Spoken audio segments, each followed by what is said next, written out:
remember once working with a woman who found it really frustrating that someone in her office loudly ate rice around lunchtime every day, and her metal fork would constantly be hitting against the bowl. And she was so annoyed by it that she was actually going to go out and buy a wooden fork for this person.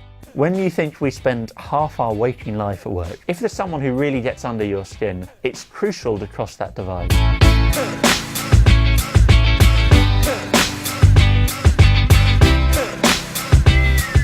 We've probably all worked with people we don't like, but really? You hate them? You actually hate them? That takes an enormous amount of energy, and it makes little or no difference to them. If they've really done something totally illegal or horrendous, there's probably much better remedies for it.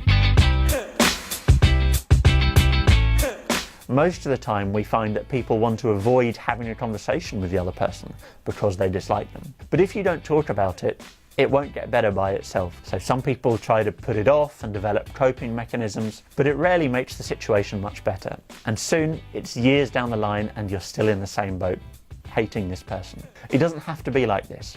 A bit of short-term pain, i.e. a difficult but open and honest conversation with the person you dislike, can bring a long-term gain. We get people telling us we're intimidating when we think we're really cuddly, or telling us that we're shy when we consider ourselves thoughtful and serious. So think about what you give off to other people. Here's Ali.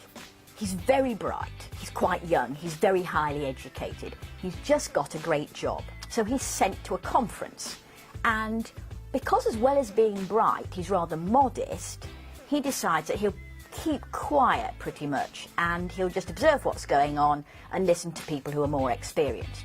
The people around him, who've heard how bright he is and how well educated, see him being a bit restrained and a bit withheld and start to think, he's a bit aloof, he doesn't rate us, he thinks he's too good for us, and so they start to freeze him out. We end up with a situation where everybody's misunderstanding each other and nobody is getting the benefit of their different abilities and experiences.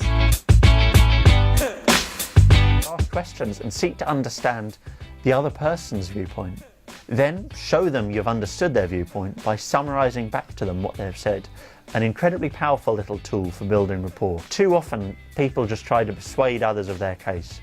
But if you show that you're open to listening to the other person and genuinely want to understand where they're coming from, you'll have a much more constructive conversation.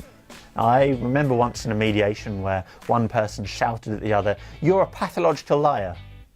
Now, I don't have a problem with someone saying that if that's how they feel, but I do actually with how it's worded. If you tell someone they're a liar, they'll automatically disagree.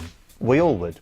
But if you calmly point out that on this occasion and this occasion they've lied to you, you can have a conversation about it without them getting as defensive. It's probably not personal. Remember that you don't have to learn to like the person that you're in conflict with. You just have to work with them. Be willing to challenge your assumptions and then learn from that. Welcome others' ideas and approaches. Be yourself, be open, be honest about your own strengths and contributions. The really great thing is if you're doing those things, not only does it diminish that feeling of dislike and make you better at working with people, but you might actually get to enjoy working with them.